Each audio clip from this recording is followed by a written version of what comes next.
Okay, well, welcome everyone. Welcome back to another episode of Queer Tribes. And we are your hosts. We're delighted to be here. My name is Donny Lowry. And I'm Kirk Prine. And again, we're delighted to have you all here.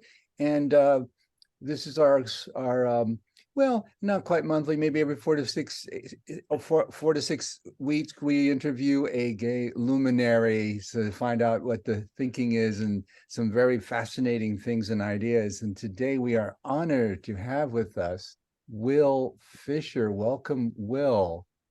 Thank you. We'll be interviewing Wil in the next few minutes, and I'll just give you a little background on Wil. So Wil Fisher is the host of the podcast Queerly Beloved, and he's a founder of Willfully Living. As a San Diego-based spiritual life coach and retreat leader, Wil is dedicated to helping LGBTQ men live lives of authenticity, freedom, and joy. Before moving to San Diego, Wil spent many years in New York City, where he earned his MA in applied theater, performed a solo show he wrote and produced, raised money for LGBTQ nonprofits, and co-founded a company called Man Question. After New York, he served as the executive director of Easton Mountain, which is a spiritual growth retreat center for LGBTQ folks. All right, very fascinating stuff already. Okay, so let's just get back here. And there we go. And yay. Okay. All right. So welcome, Wil, and welcome everyone who's on the call. And we'll just have you all mute yourselves until the end, where we'll open the lines for any questions or comments or thoughts that you might have for Wil at the end. So, Wil, you know, our routine is to kind of ask you three major questions that we've been doing for 10 years with folks. And so the first question of the day, I feel like I need a little spinning wheel or something. The first question of the day is indeed, tell us about your spiritual journey. Tell us about your awakenings, and especially stories as a queer man. But what's that journey been like? So give us snippets. Yeah, I'd be happy to. And I want to acknowledge you, Kirk and Donny, for 10 years of this. What a feat. Yeah.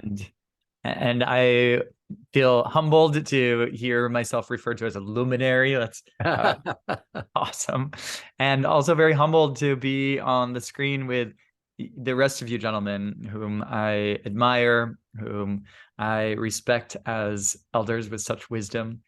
And so here I am, not quite in elderhood, but sharing any wisdom that I've collected in my 45 years on this planet.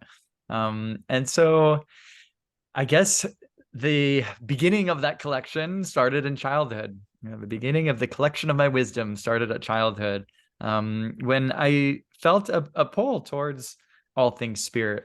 I had this really amazing art teacher. Her name's Laura Lee Crystal Wells. And my mom signed me up for classes with her. And before we would paint, she would give a little lesson, and she would share these beautiful images of angels and mermaids and unicorns, and really invited us into this world, this imaginative world. And there were always these beautiful spiritual learnings and lessons woven into her opening story time. And I feel like that was my introduction to the land of spirit, was through Laura Lee Crystal Wells. And, you know, we'd hear these lessons and these stories, and then we would get to create. We'd, you know, have these beautiful canvases and paints, and we would paint flowers and still lives. And later in my years, we even did nudes, which was really amazing to paint, the female nude. And then I've also looked at old paintings or sketches of some of our male models. They unfortunately weren't nude, but I am able to see in the sketches of the male models how much more erotic they were. So even as, you know, an 8 or 9-year-old, I was tapping into that queer energy in the way that I was perceiving this model. In one of the sketches, I just drew the symbol for male really big. And I don't think I knew what that symbol was. I can't imagine why I would know that. But it was really interesting going back and looking at some of these sketches and seeing how my queer spirit was weaving in through my art, through this unconscious medium. I also remember in my childhood connecting with spirit through church and feeling like, oh, well, I love this feeling, and how else can I have more of it? And so it made sense to be drawn to the church.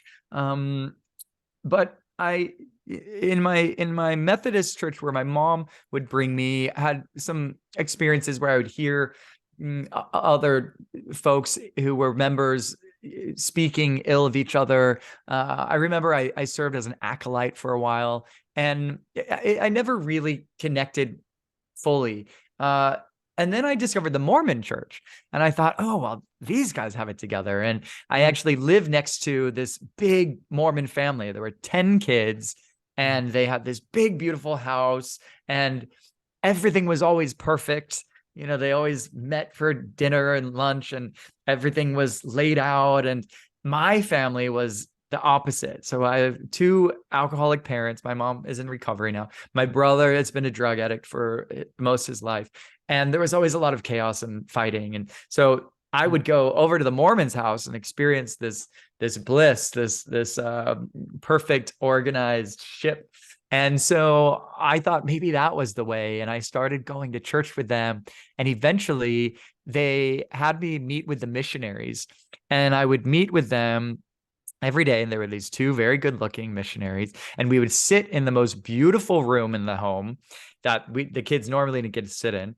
And they would share with me these stories. And so this was another early time where I was learning about what heaven might be and what God might be, and starting to just imagine what life could be like outside of this physical realm.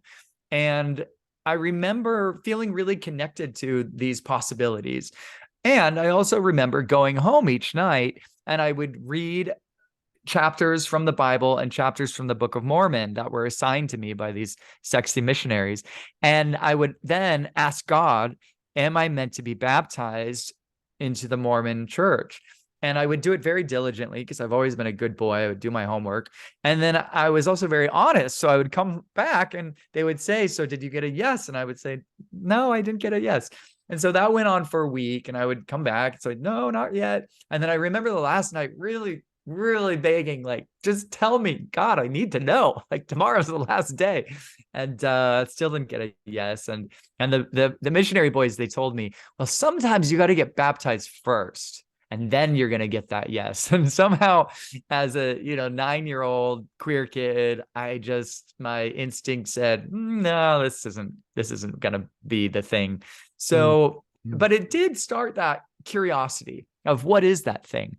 Then later, when I came out of the closet, because I had connected this idea of religion and spirituality, and also had these stories that gay people were not, that we're living in sin from these religious teachings, I rejected spirituality for a while, and lived this debaucherous gay life. I was partying and trying out party drugs and drinking and having sex and living that very free, fun life. And I was, in my 20s in New York City. I was experimenting with drag. I found this drag troupe and was, creating and having a blast, but also, going into some shadow spaces during that time, and starting to feel a little lost. And I remember I had an invitation to Short Mountain. I think it's safe to say that in this circle. Yeah. And so I went to Tennessee, and it was for Beltane. And I suddenly was taken by this new possibility of spirituality. And it was one of those moments where my heart just burst open and my mind burst open. And I started to understand that I could be queer in a different way. I could be spiritual in a different way. I could be queer and spiritual, that those things didn't cancel each other out. In fact, those things created something unique and magical. And so that was a really big moment too. Prior to that, actually, I was heartbroken, and that was a big part of my spiritual awakening too. I was dating the rabbi's son. I tend to date a lot of Jewish men, and this one was the rabbi's son, and I was like ready to marry him. And then before I moved to New York, like days before I moved to New York, when we were both going to be moving to New York and, you know, continuing this relationship, he called and dumped me. And it was the first time that my heart was broken. And so I had never experienced this kind of pain before, this kind of agony. And this funny thing happened where I went to a bookstore and I saw this book on the shelf, and it was like, had some of my favorite colors in it. It was like blues and turquoise, and it said The Gay Soul.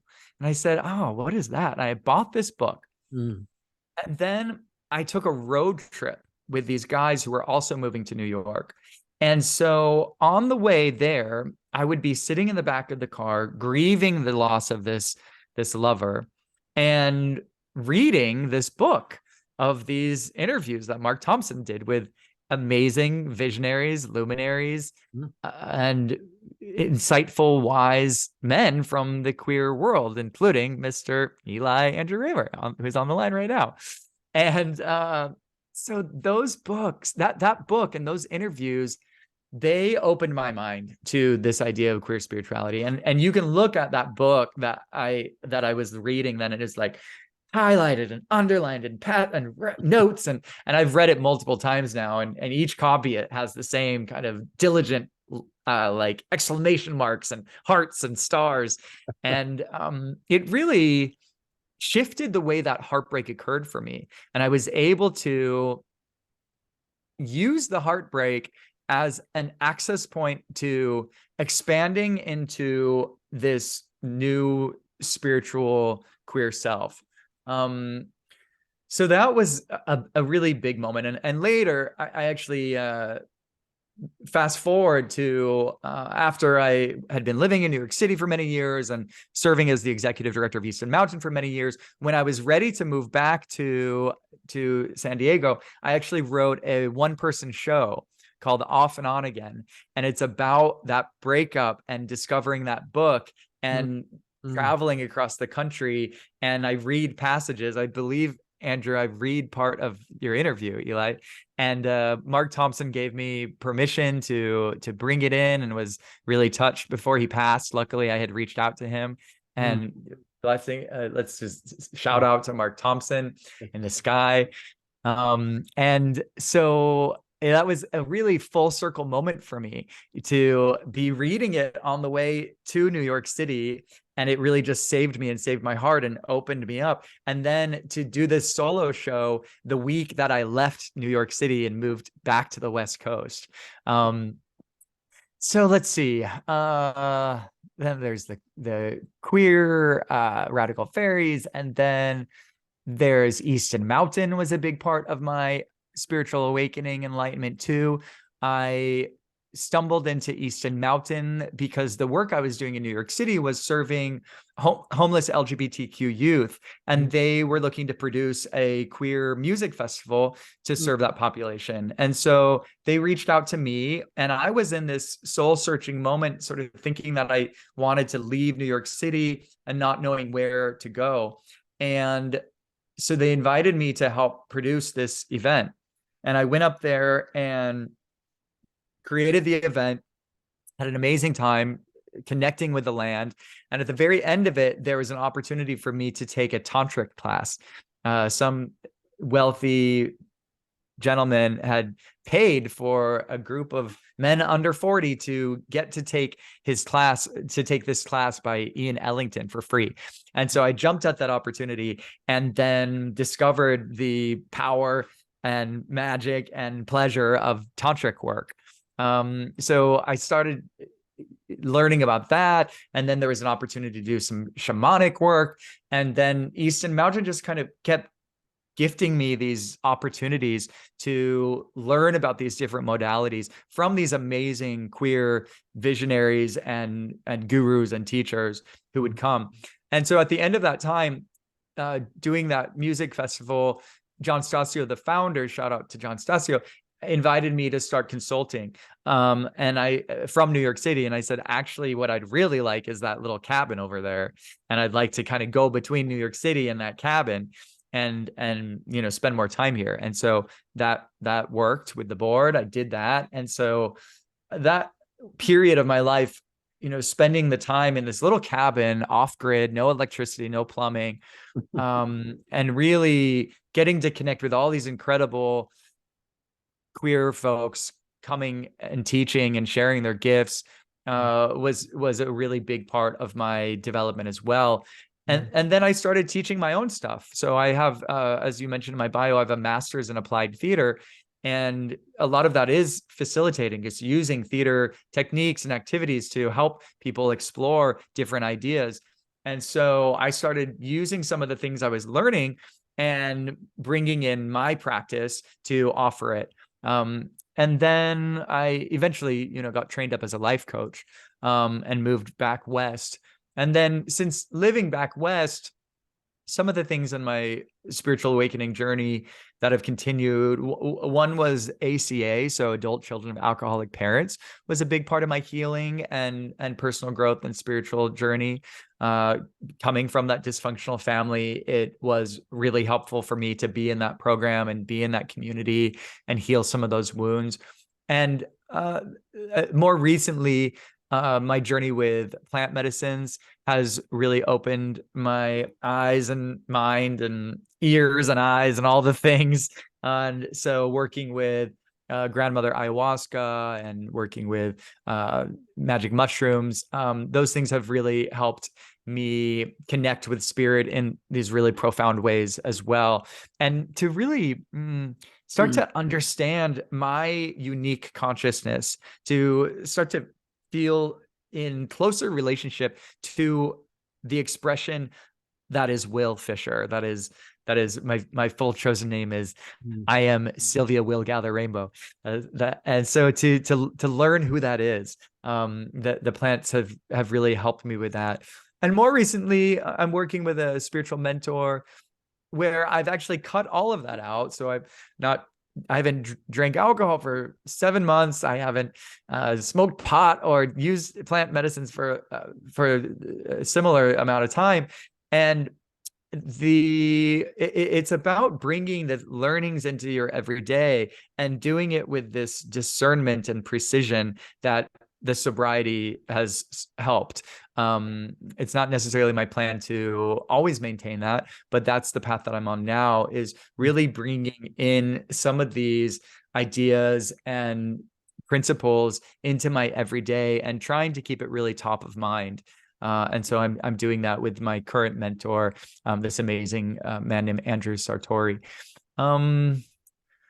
Yeah, I mean, I didn't hit every story there, but I feel like I hit a few juicy ones. How's that? And are we good on timing wise? Because I can go on, but I feel like we're good. And yeah, and I love the kind of lily pads that you've hopped around on, but all of which I you know, for me, the foundation of your story was that kind of imaginal stuff that came out of your art class, and it's just unfolded for you in all of these different ways of finding yourself and regathering all of yourself. So kudos, thank you so much. Yeah, we can revisit some of that as we go through the next two questions, if it seems apropos.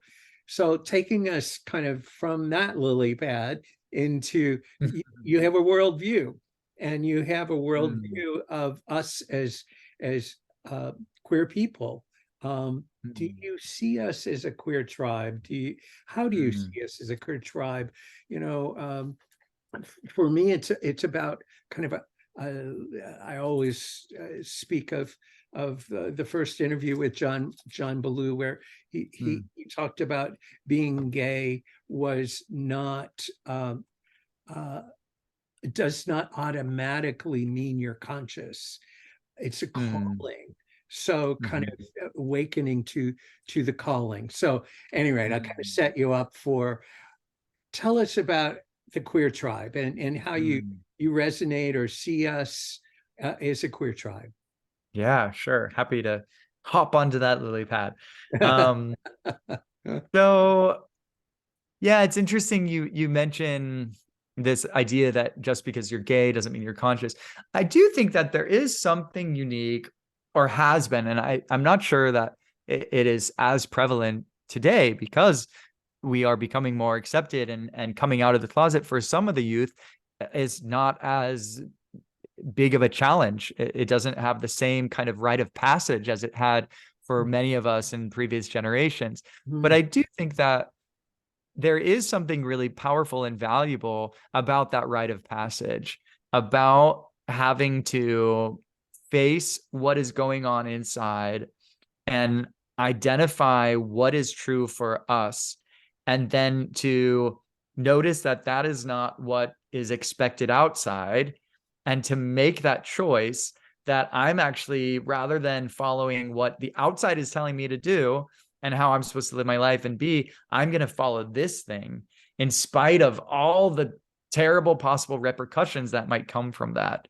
I remember when I was in my coming out process at 16, I would be driving home from the neighborhood from Hillcrest, and I would start thinking about this life that I've chosen, when I was 16 years old, and it was during the height of the HIV/AIDS epidemic, maybe not the height, but there was a very big campaign about HIV equals death. And so I understood, look at that bird. Wow. I understood that I would die from AIDS. I understood that me being gay meant that I would die from AIDS, that was a choice I was making. And I would think about that on my drive home, and sweat would pour out of my armpits. Like, that never happens to me, but there's a distinct memory every single time I would have this sweat pouring out of my armpits. And so that to do this internal work, to realize this is my truth, and telling it is going to be met with, maybe losing my family, losing my friends, maybe dying from a disease, and choosing to do it anyways, is a powerful rite of passage. And it's also a journey inward that queer people are often given that opportunity to do earlier in life. Whereas I would say a lot of our hetero counterparts never necessarily need to go inward and figure out who they are and what their truth is, and then to make that sovereign decision to speak it and have the courage to be it. And so I do think that, in a sense, that rite of passage does give us a little bit of a leg up on this journey into consciousness, this journey into being true to who we are. And it certainly doesn't make us all conscious. And so, yeah, it's interesting. Like, as I sit with you guys on Zoom, and I hear this question, are we a tribe?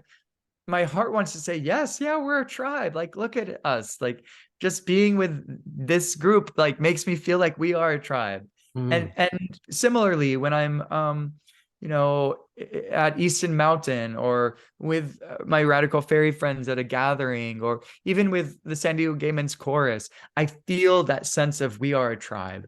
And to me, what that means is a group of loving people who are supporting each other, who are being with each other in the good, the bad, and the ugly, who are usually working towards a common goal.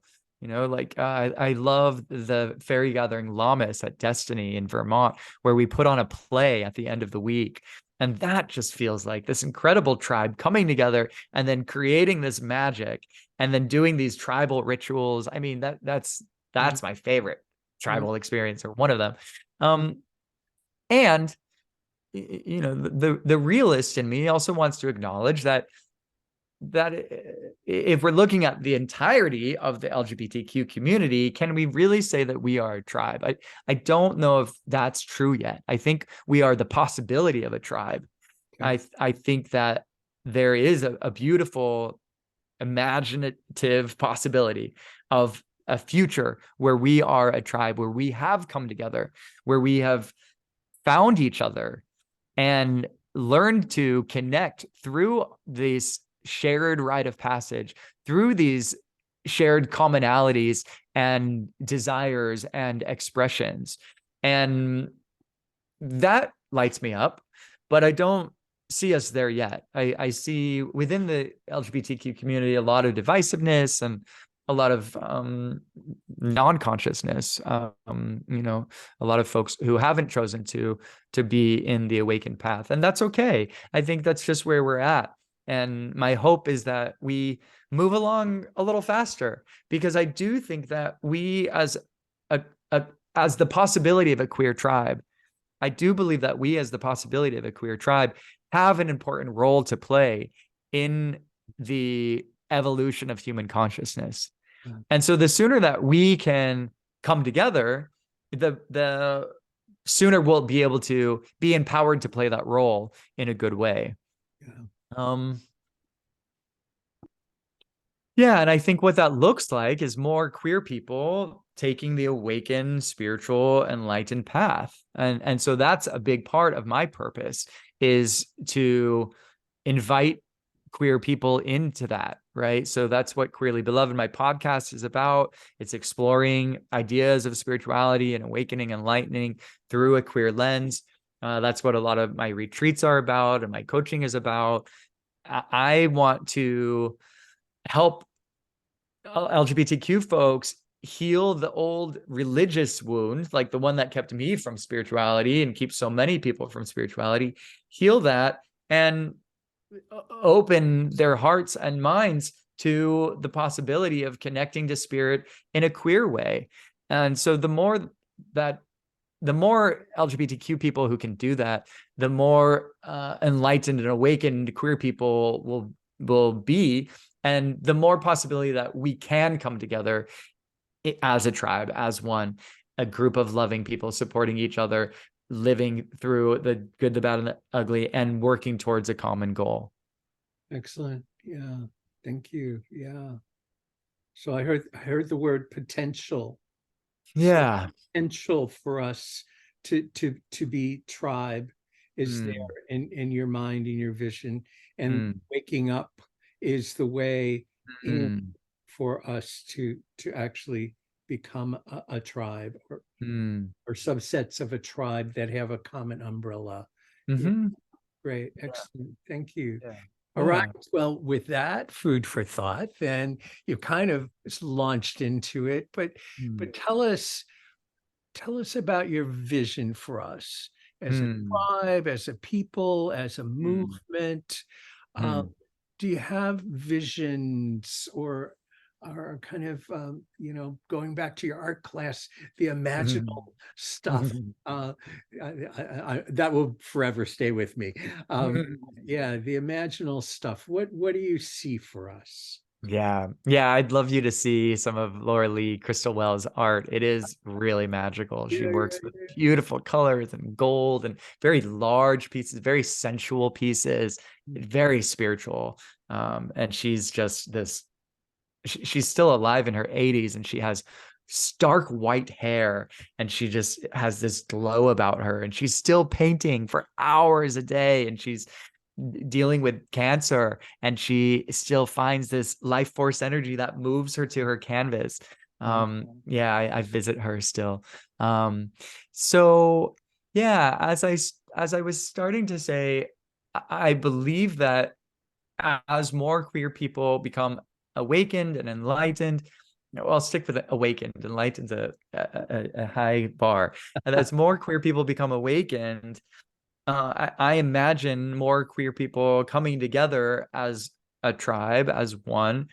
And I imagine that common goal, or that vision that we might work together towards, is, again, the evolution of human consciousness And what I imagine that really means is helping humans come back to the truth, and the truth being that all is love.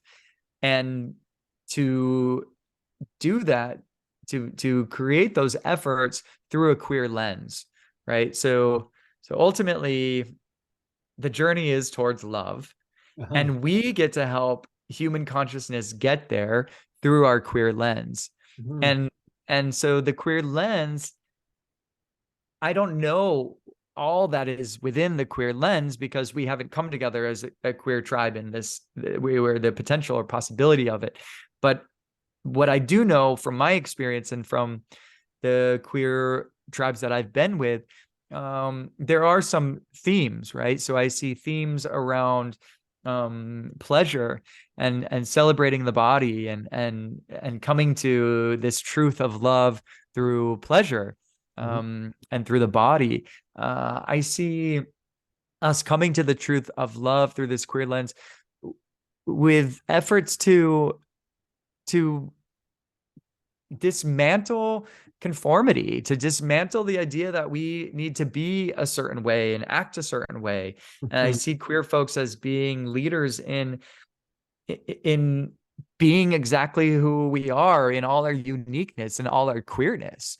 I see us as leaders in creativity as a pathway to the truth of love, and to creatorhood. So not just creativity like in the sense of the arts, but in creating our lives, right? I feel like there's so much to be learned from how queer folks create their lives in these beautiful and unique ways.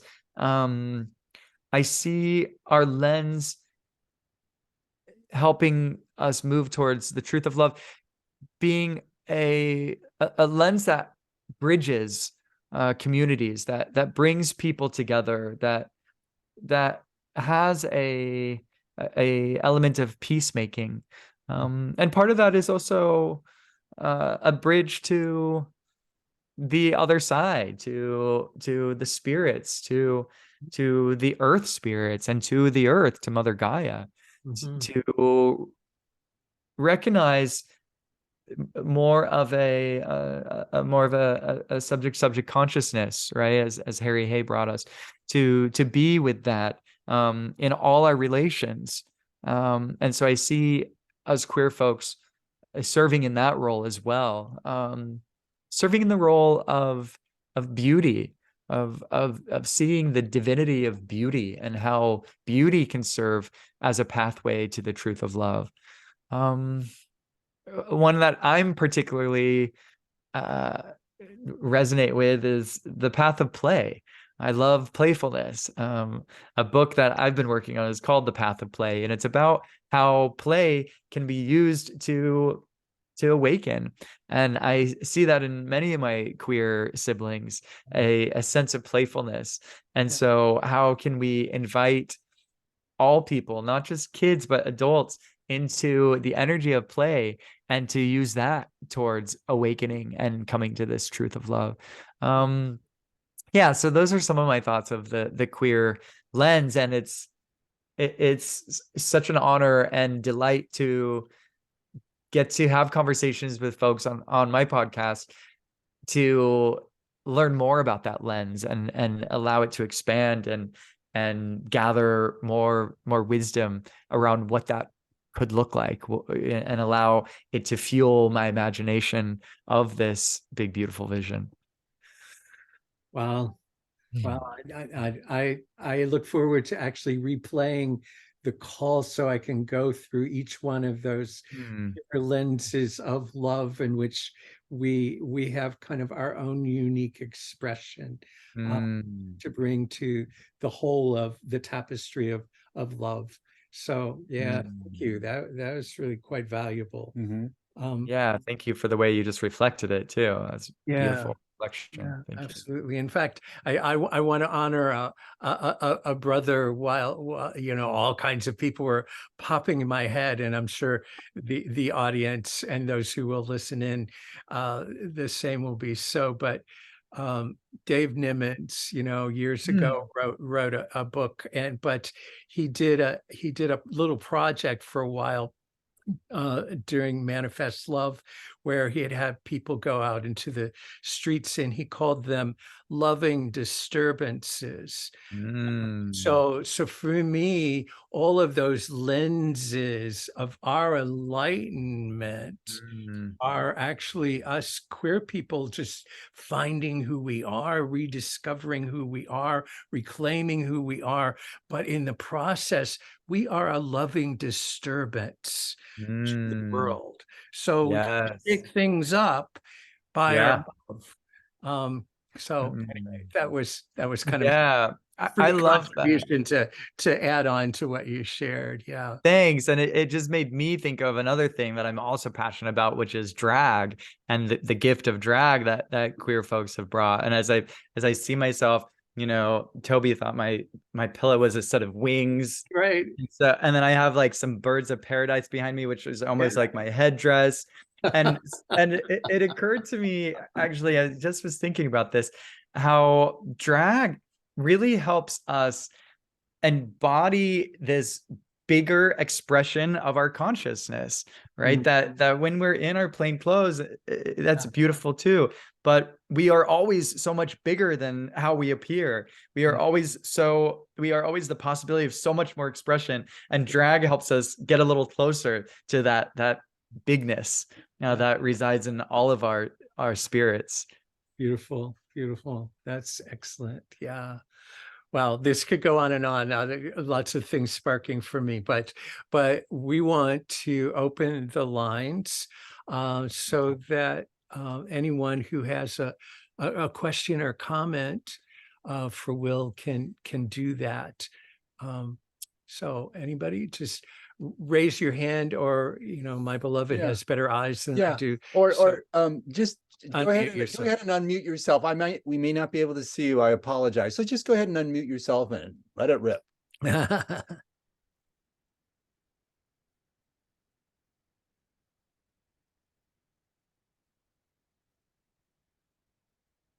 Well, a room full of wisdom keepers, and Jared's ready. Jared, tell us. I can certainly relate to the idea of the path of love and kind of disturbing love, because it is really love that, at least for me, brought me out. And though I always knew I was gay, but I met my first partner at a yoga center, and we had all these out-of-body experiences together. And that was back in like 1972. And it just opened up not only new doors in my life, it also opened up my profession, which was unexpected, but it also opened up new doors of consciousness that I'd never even imagined. And all of that, though, comes from the heart. And I've even thought of my profession as an amazing way to be paid to be compassionate, because as a therapist for like decades, that's essentially what I do. And that all comes from the heart. And I've worked with, really heavy duty cons, like on parole and all that kind of stuff. And within moments, when their hearts started opening, they would just begin crying. And before long, they were no longer abusing their partners, and they were able to hold jobs because they actually listened to their heart instead of reacting against it. One of the things, though, that you said that I believe is especially true for the, gay community is the rejection of spirit because of early experiences with the religious traditions we have, especially in the U.S. My partner and I led meditation groups at the Lavender Library and Gay Community Center up here in the Sacramento area for several years. And only straight people came and a few lesbians. And I questioned a friend who is a local gay psychologist about it. And he said, well, Sunday morning, people are recuperating and want to pray. And Wednesday night, well, gay men in particular have just had too many bad experiences around spiritual topics and are just not interested. And it's so unfortunate because the spiritual dimension is so rich and so multifaceted. And you've described the multifaceted ways that you've discovered spirit in yourself. And I believe each of us would have a unique story that I'd be quite interested in hearing. But the fact that so many men reject it completely because of their upbringing is really quite sad, and I believe is one of the causes of substance and sexual abuse in the community. And by the way, the bird is one of four. I have 3 white doves, all rescue birds, and this little guy who's also a rescue bird. I never planned on having them. Wow. And they're very affectionate. So sweet. Thank you. Thanks for sharing all that. Thank you. Yeah, thank you, Jared. Other question or comment before we have to close in just a minute? Yeah.